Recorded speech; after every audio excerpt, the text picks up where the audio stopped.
ইনকলাব জিন্দাবাদ জিন্দাবাদ জিন্দাবাদ ইনকলাব জিন্দাবাদ জিন্দাবাদ জিন্দাবাদ সজাগ বাহিনী জিন্দাবাদ জিন্দাবাদ জিন্দাবাদ সজাগ বাহিনী জিন্দাবাদ জিন্দাবাদ জিন্দাবাদ দিবাংগ ব্যক্তিসকলে মাহেকীয়া পেঞ্চন নিয়মীয়া কৰিব কৰা বিজেপি চৰকাৰলৈ ইনকলাব জিন্দাবাদ জিন্দাবাদ জিন্দাবাদ দিবাংগ ব্যক্তিসকলৰ চৰকাৰী আঁচনিৰ পৰা বঞ্চিত কৰা বিজেপি চৰকাৰ হুঁচিয়াৰ হুঁচিয়াৰ হুঁচিয়াৰ ইনকলাব জিন্দাবাদ জিন্দাবাদ জিন্দাবাদ ইনকলাব জিন্দাবাদ ইনকলাব জিন্দাবাদ জিন্দাবাদ জিন্দাবাদ ইনকলাব জিন্দাবাদ জিন্দাবাদ জিন্দাবাদ দিবাংগ ব্যক্তিসকলে মাহেকীয়া পেঞ্চন নিয়মীয়া কৰিব কৰা বিজেপি চৰকাৰ হুঁচিয়াৰ হুঁচিয়াৰ হুঁচিয়াৰ ইনকলাব জিন্দাবাদ জিন্দাবাদ জিন্দাবাদ হায় হায় হায় হায় বিজেপি চৰকাৰ হায় হায় হায় হায় হায় হায় দিবাংগ ব্যক্তিসকলে মাহেকীয়া পেঞ্চন নিয়মীয়া বিজেপি চৰকাৰ হুঁচিয়াৰ হুঁচিয়াৰ হুঁচিয়াৰ দিবাংগ ব্যক্তিসকলৰ চৰকাৰী আঁচনি বঞ্চিত কৰা বিজেপি চৰকাৰলৈ লে লে সে মই বৰ্তমান উপস্থিত আছো ডিমৌ ৰাজচক্ৰ কাৰ্যালয়ৰ সন্মুখত আৰু এই ডিমৌ ৰাজচক্ৰ কাৰ্যালয়ৰ সন্মুখতে একাংশ দিব্যাংগ ব্যক্তিয়ে তেওঁলোকে প্ৰতিবাদত বহিবলগীয়া হৈছে। তেওঁলোকৰ যি মাহেকীয়া পেঞ্চন সেয়া শেহতীয়াকৈ 2টা বছৰৰ পৰা তেওঁলোক বঞ্চিত হৈ আহিছে আৰু এই প্ৰতিবাদত সহযোগিতা কৰিছে ৰাইজৰ দলৰ ভাতৃ সংগঠন।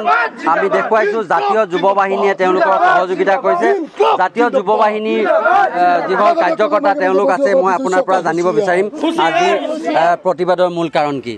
চাওক, আজি প্ৰতিবাদৰ মূল কাৰণ হৈছে যে বিজেপি চৰকাৰখনে আজি 2 বছৰ ধৰি যিটো দিব্যাংগ ব্যক্তিসকলৰ মাহেকীয়া পেঞ্চন এই পেঞ্চনটো আজি বন্ধ কৰি থৈছে আৰু তেওঁলোকে কয় যে অৰুণোদয় আঁচনিৰ লগত সেই যিটো পেঞ্চন সেইটো সংশ্লিষ্ট কৰাৰ কথা কয়। সেইটো কেনেকুৱা ধৰণৰ কথা যে দিব্যাংগ ব্যক্তিসকলৰ বা বিশেষভাৱে সক্ষম বিকলাংগ মানুহখিনিৰ কাৰণে চৰকাৰে 2016 চনত এখন আইন গৃহীত কৰিছিলে। তাৰপাছতে তেওঁলোকে বহুকেইখন আঁচনি উলিয়ালে। সেই আঁচনিবোৰ ধোঁৱাচাঙত উঠি আছে নেকি? আমাৰ দৃষ্টিগোচৰ হৈছে যে সেই আঁচনিবোৰ ধোঁৱাচাঙত উঠি আছে নেকি? এই মানুহখিনিক তেওঁলোকে কয় অৰুণোদয়ৰ যোগেদি তেওঁলোকৰ মাহেকীয়া পেঞ্চনৰ কথা কয়। ইয়াত থকা এজন মানুহ আপোনাৰ অৰুণোদয় আঁচনিৰ পৰা বঞ্চিত হৈছে, এজন মানুহ অৰুণোদয় আঁচনি পোৱা নাই।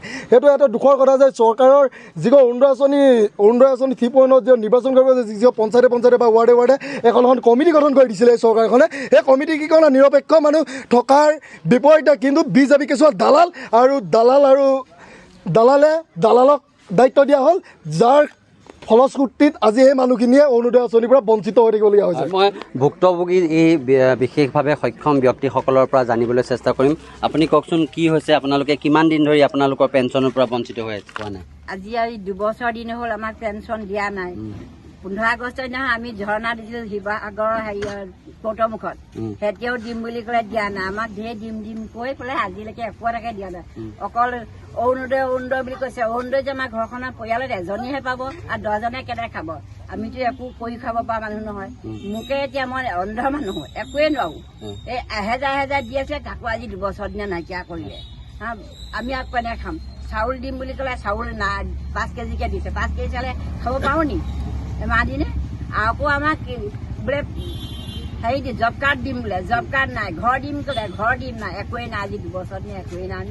মই ইতিমধ্যে জনাইছো যে এইসকল ব্যক্তি বিশেষভাৱে সক্ষম ব্যক্তি আৰু তেওঁলোকে শেহতীয়াকৈ 2টা বছৰ ধৰি তেওঁলোকৰ যি মাহেকীয়া পেঞ্চন সেই মাহেকীয়া পেঞ্চনৰ পৰা বঞ্চিত হৈ আছে আৰু আজি তেওঁলোকে প্ৰতিবাদ কৰিবলগীয়া হৈছে আৰু শেহতীয়াকৈ যথেষ্ট সংখ্যক বহুদিন ধৰি তেওঁলোকে প্ৰতিবাদ কৰি আহিছে যদিও চৰকাৰৰ দৃষ্টিগোচৰ কৰিবলৈ সক্ষম হোৱা নাই।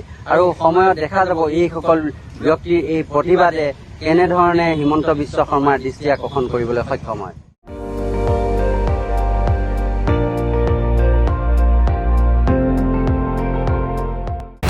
আপুনি চাই আছে ND24, সৰ্বশ্ৰেষ্ঠ নহয় সৰ্বোত্তমৰ দৌৰ।